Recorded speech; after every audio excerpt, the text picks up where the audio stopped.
So ayan, today guys, magpapaligo tayo natin mga ball python. So as you can see, ang dumi itong isang to. Ayan, saan kasi ito nagsuot, nakawala kasi to guys. Kaya today papaligo natin siya. So by the way, ano nga pala to guys, no? Warm lang yung tubig.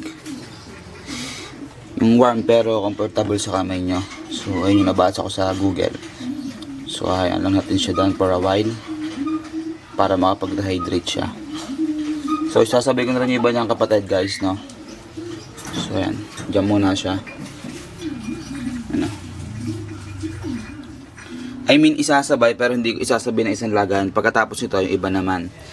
So ito yung ating clown. So male nga pala to guys. Ay, hindi pa siya nakainom, no? Ay, mag-focus. Zoom natin ng konti. Ay, nasagad pala. Grabe, oh, dry na dry siya. Nakawala kasi to guys, kaya ganun yan. Relasyon siya. Bumubuka-buka na siya. Hindi ko alam kung anong kinain ito ng mga nakaraang linggo nung nawala siya eh. Pero ayan siya ngayon. Ito kasi medyo shy type to, hindi kagaya ng iba. Ang kapatid niya na talagang okay na pag hinawakan mo, gagapang pa sa'yo. Ito hindi. So, andyan muna siya for a while. And, ayusin ko muna yung kanyang kulungan.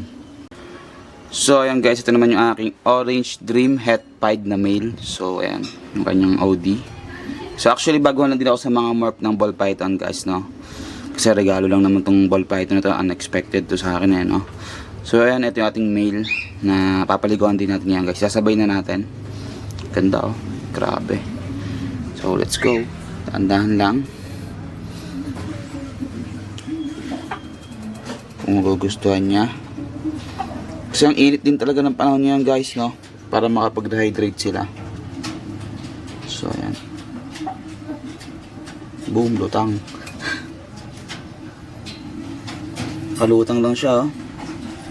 Sabi after nito guys, yung female ng ating iso-soak dito sa tubig na to. Medyo malaki-laki ng konti yung kumpara sa mga male, no? Ingay ng manok, ano? Nagwawala. Pero okay lang yan.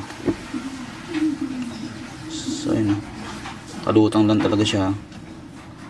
So dandin muna siya for a while. And pagtingin natin na okay naman so yun, lalabas na natin siya.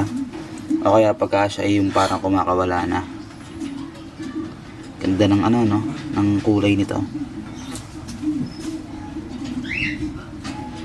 So yan, dyan na muna.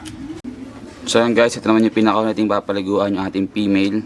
So nalimutan ko yung morph nito, ano yata to? Orange Dream Pied something, ganun. So ang papansin niya, mas malaki yung size nito. So ayan. And ang ganda rin ng kanyang kulay, no? So ang tingkad nung pagka ano niya, yung may orange and yellow. So ito yung pied niya, ayan, no? Low pied lang to guys kasi kakunti lang naman yung ano niya eh. Yung patsi-patsi niya. And kung mapapansin nyo, mas active siya, no? Parang mas hindi siya shy type kumpara dun sa dalawang male. So, hindi ko na alam kung bakit. So, tara, bigyan natin siya ng paligo. Saglit lang naman to. Gustuhan niya yan. Yun, no? Ang laki na rin niya, guys, no?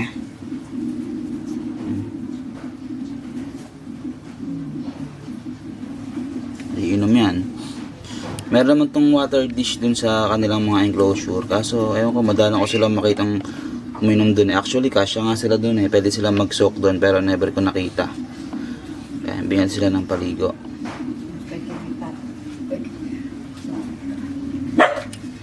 So, yun guys, may dumaan kaya medyo naputol yung video.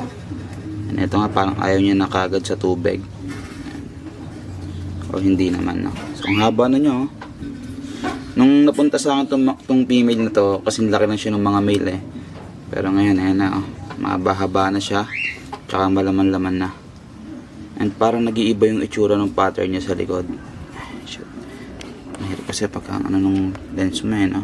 Hindi naka wide angle lens. Bitin yung ano. So, ayan. Ganda. Grabe. Kapal na niya, no? So yun lang guys, thanks for watching, peace out. So yun guys, share ko lang pala sa inyo yung kulay nito pag natatapatan ng araw. Ganda, grabe. Sheesh. Ayun na. Medyo shy type pa siya eh. Smiley. Medyo ko lang.